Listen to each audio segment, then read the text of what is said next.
Hello, my KCET 2027 aspirants. I hope all of you are doing great. Yes. So, I have brought this session with a purpose.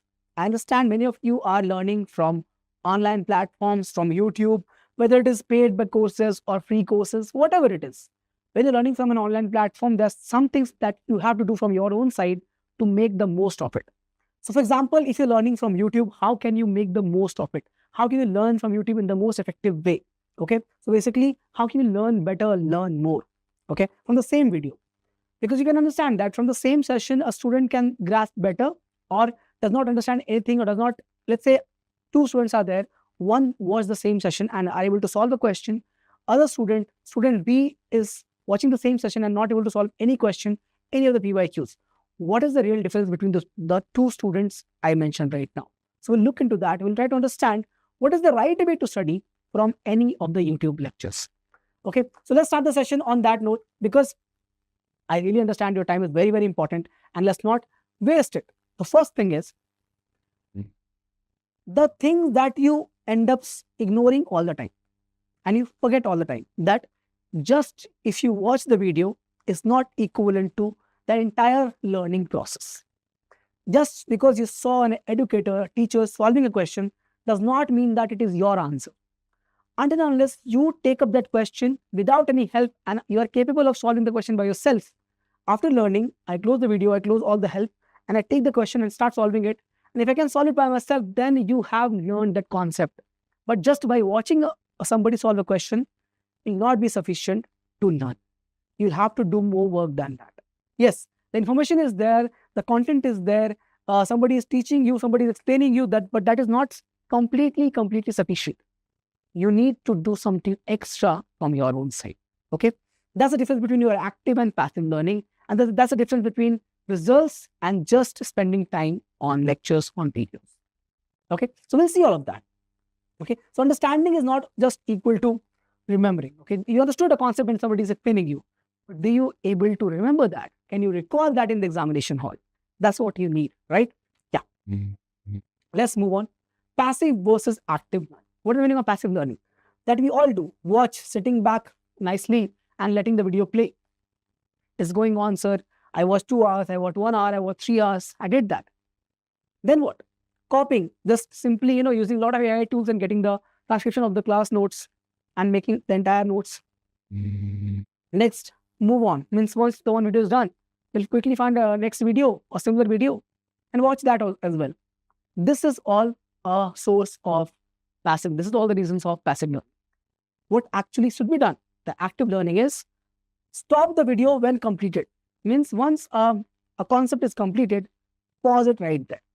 Try to recall what you learned from that concept. For example, let's say I'm learning domain and range of any function. Try to recall how it applies to different types of questions. How does it work? Okay, when I transform the question in some other way. Okay, so sir, how will I think all of that? Yes, you will be able to. Let's say if I talk about any linear function and a rational function, just with the same function y equal to x and y equal to 1 by x, how will it change? How will the domain change? And whatever the change is there, does it make sense to you or not? The concept of domain and range should make sense to you. When y equal to x is there, I can take x as any real value. But when y equal to 1 by x is there, I cannot take all values. I have to remove 0 from there. So the concept of domain should be clearly understood. If you understand that, you can recall it properly. You can relate it better. So pause it once the concept is complete and try to recall it, try to apply in your mind. Okay. Next. Yeah, that's what the next part I already covered. Recall. Explain the mechanism out loud. What I said right now. Exact same thing for different concepts. Solve. Now, once you're done with that particular concept, that particular video, try to take up questions on that concept and solve it by yourself. Even if you want to solve the question that teacher has solved in the class, it's okay. Take the questions, write the questions, close the videos, close the answer sheets, and solve from your own side. See what mistakes you make. See, is there a mistake in a step or any concept is missing, final answer is missing, whatever it is. Then only, if you know your mistake, then only you can solve it, right? This is the reason, this is the way to learn, this is the active learning. And one such example, let me show you to all of you, is Ridesh Bendale. Ridesh Bendale is one of our, has been one of our 3-year program student from Maharashtra. Okay. What he has achieved is phenomenal. Okay. So what is his achievement? So he has got First of all, IIT JEE advanced rank is on the rank 18. 1-8 is his rank. Okay. Now, he got last year also gold medal in physics. This year also he got gold medal in physics. So recently IPHO, International Physics Olympiad, was conducted in Colombia, which is the 56th Olympiad, IPHO. And India got, so basically every year, every country gives or shares 5 students' name, okay, for the participation in IPHO. And out of 5, all the 5 Indian students won the gold medal. This feat was last achieved in 2018. Okay. And so Videsh is also one of them who got the gold medal from Vedantu 3-year program, and he got honor rank 18 also. So think about the level of preparation he must have done, the active learning he must have done, including both online and offline. He did all of that, right? So this was the result was produced by Vedantu. We are all sharing that energy, that enthusiasm, that pride with all of you. Okay. If you have any story to tell to us regarding this, let us know. If you have any aspiration like that, let us know in the comment section. All right. Moving on from the story of Videsh to what is coming up for next. How can we plan our work? So the learning cycle, the right learning cycle goes like this. Number 1, watching. Observe the concept with high focus. When your teacher is teaching something, that's the time to focus. That's not the time to write something or listen to somebody else or do something else. When a teacher is teaching something to you, complete attention should be on the board, on the screen, where the concepts have been taught. Okay. Number 2 should be the pause. When you should try to always pause it and try to try to bring your own mind to the concepts. In the lecture, try to bring your own mind, think what is going on, what is the interpretation you can do for the concept. So interrupt the flow of the video to challenge your mind. Try to see what you can do. You can think of your own. Okay. So pause it, recall it. Try to recall the concepts from your own side. So teacher solved the question, pause it and try to recall if you can do the same thing in your mind by your own or not. That's the recollection. Practice.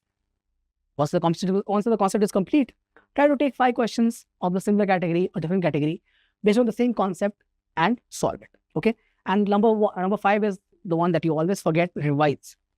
Okay. Not revise before the examination. No. Revise today. Once the lecture is done, try to take the notes out, try to revise those concepts today only, then after 2 days, then during the weekend, then after 15 days. So the thing is, first you should revise today, same day, spend 5 to 10 minutes, it'll be faster. Next 2 days, after 2 days, and then after a week, after 15 days, a month, and then 3 months you can revise. If you're doing like this, what will happen? You'll get an habit of revision, and you'll be having a better recall to all the concepts in all the subjects. Okay, that's the learning cycle. And if you have not joined our Pariksha Veera batch, this is our KCET full year batch that we have launched, and the classes already begun from 6th July. If you have not joined yet, join as soon as possible. Okay, one of the best ongoing batches for KCET preparation of 2027. In this, we cover up both board preparation also and CET preparation as well. What is being offered right now is full PU to syllabus coverage alongside KCET readiness and KCET preparation. And this will be done with 110 plus hours per subject. Means you'll get 110 plus lectures, live lectures of math, physics, chemistry, biology, all of it. Okay. 20 plus tests will be available in part and full length. Means as per your syllabus is complete, you'll have part test and you'll have full length test also. You have teacher notes, assignments, unlimited DPP generator available in the platform. Which platform, sir? Vedantu app is there on the web platform. You're gonna get the entire course delivered to you. Okay, the classes are live and you have access to all of this as well. Okay, teacher notes, assignments, DPPs, everything is available. Don't worry about it. It is one solution for all the problems of your KCET 2027. Okay, so take this course at 3499. Link you'll find in the description of this video. Go and check it out. Pariksha Veera batch has already begun from 6th of July. So join as soon as possible if you want to not have too many backlogs. So try to join as soon as possible. Okay. Stop copying everything. This is very, very important. I have seen many students in my class, they have phenomenal notebooks. Even toppers, even good student of the class take their notebook to refer and they're not scoring. Means a student A who has good notebooks, scoring only average 50%, 60% marks in the class. But toppers are referring their notes. What is happening actually? So they are spending more time, on writing everything than learning. They're, decorating the notebook properly and writing it very nicely, but they're not doing the revision properly. Okay. What you should do actually, so notes are for revision, not for dictation. Don't write, word by word and everything what the teacher has said. Okay. Try to write the core concept. Simplify it in your own words. Try to write in the language, in the word that you understand the concepts. Key formulas, highlight them, make a box out of it, keep it neat so that you can, easily recall and revise through the things. If your notes are not clear, not, very easy to read, then you'll not be able to find the energy in yourself to revise through them. So keep it neat. Mistakes that you make. Let's say I'm doing a question of domain and range. So whatever mistakes I keep making, sir, please list it down. Your slips, your mistakes, your silly mistakes, write it over there. Sir, I forgot this. So I knew that, I don't know how I slipped my mind. So all these mistakes, you can write in your own language also. Short tricks. In maths, there are a lot of tricks involved. So if you know any, while learning a question, your teacher has taught something, try to write it over there. So notes should keep these things instead of dictation, entire classroom in word by word. That will simply waste of time. Okay. Okay. Do not recreate the video script of the paper. Keep it short and keep it real. What is important, just you can write it down over there. Okay. The 10-minute rule, how it works is, close the YouTube once the lecture is done. Don't jump to the next video. Close the YouTube for some time and try to take a paper, blank paper and pen.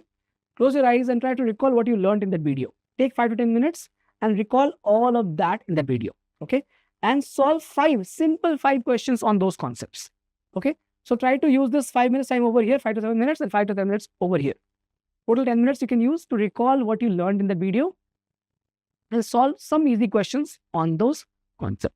It'll give you a much better, recollection of the. Next, practice creates memory. Okay. So just watching the lecture, 3 hours of watching a lecture is not even equal to 30 minutes of solving a question. Okay. So retrieval is retention, means how much you can retrieve. Basically, just because you saw something, your mind will not remember it. But if you're trying to, after watching something, your brain does not remember information because you put it in. Means in your mind you have put something, you'll not remember it. If you recall it frequently, so I can remember, take example, I can remember the formulas better because this is my job. I need to, I need to use the formulas more often. So I recall it more often. The identities of trigonometry, I recall it more often. That's why I remember the identities. But you might not. So the memory sharpens, the more you will remember if you're able to recall it. If you put your mind or you put your brain on work and ask it to fetch that memory, fetch that information. And when you do that more often, it becomes a good memory recall. Okay. So try to use that. Try to retrieve it. That's what it says. Retrieval is the retention. Okay. So practice creates memory. That's how practice creates memory. The ideal study routine should be in this way. First is preview. Means if you are going to watch a lecture, you should know what is the syllabus of that particular video. What you're going to discuss, what the teacher is going to discuss in that video. Next, watch it properly, lecture, understand the concepts. Then it's the recall. Whatever you've learned, try to recall just by yourself. Close your eyes, writing on the paper. Practice. Solve targeted numericals. Means whatever concept you've learned, those concepts, questions you solve. Next is what? Revise for things. How will you revise it? So first, as I mentioned, revise it the same day, 5 to 10 minutes. Next, you can revise when? After 2 days, again 10 minutes. The same week means weekend. What is that? After 1 week, basically 10 minutes. 15 days, 10 minutes, and 1 month, 10 minutes. Like this, if you revise, you'll not forget the concept. And the same you can do for all the things that you've learned. Yes, it's not like sir, only one concept, sir. No. You have to do it for all the concepts. But you have to make it, if you want to, how to do that, sir. So whatever concepts you're learning, right at the top, I'll tell you. Let's say I learned a concept, sir, today.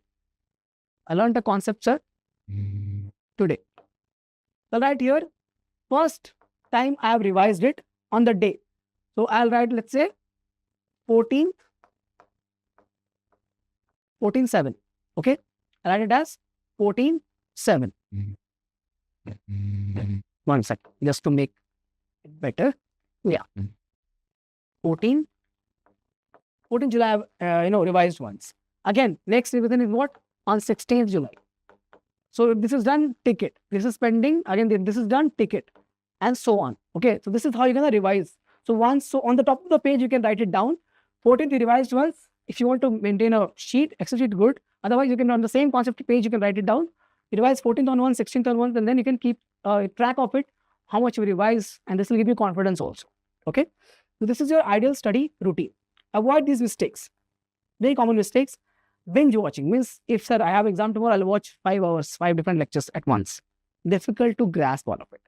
To avoid binge watching is good for movies and series, but not for learning. Speed overload. Sir, I don't have much time. I'll watch a big lecture in 2 times speed, 3 times speed. Your mind will not work accordingly. Twice the speed or 3 times the speed of a lecture might not work always. In some videos, maybe if you're watching it again, but not always. Artistic notes. If you spend more time on working on the notes part, spending hours of time on just making notes and not actually using the recall part properly, this will be of no use. This is a mistake. No revision. Not doing a proper revision, just simply, learning and moving on. Learned a video, moved on. Will not be of any use. Okay. So avoid these 4 major mistakes. Okay. So basically, you have to remember these points. First step is watching. Second, very important, is recall. The more you recall, the longer you will remember. Okay. Practice the questions on the concept that you learned, and that will lead to the mastery of everything. Okay. So this was the session I wanted to come up with. I want to help you understand how can you actually make use of any YouTube session. If you're watching my lectures, this is how you should apply to get the most of it. Okay. Anything else you need from me, put that in the comment section. I'll come back with an answer or solution to that. Okay. I've seen your previous comment that you were asking about PYQ. I'll make the PYQ session. They were asking a list of PYQ questions, right, for other subjects also. I'm working on it. I'll give that video very soon. For now, this was it in this class, in this video. I hope you have found it useful. If you have anything else you want from me, don't forget to put that in the comment section. If you want to ask me anything, again in the comment section. That's all in the session today. I'll see you in the next one. Take care. Bye-bye.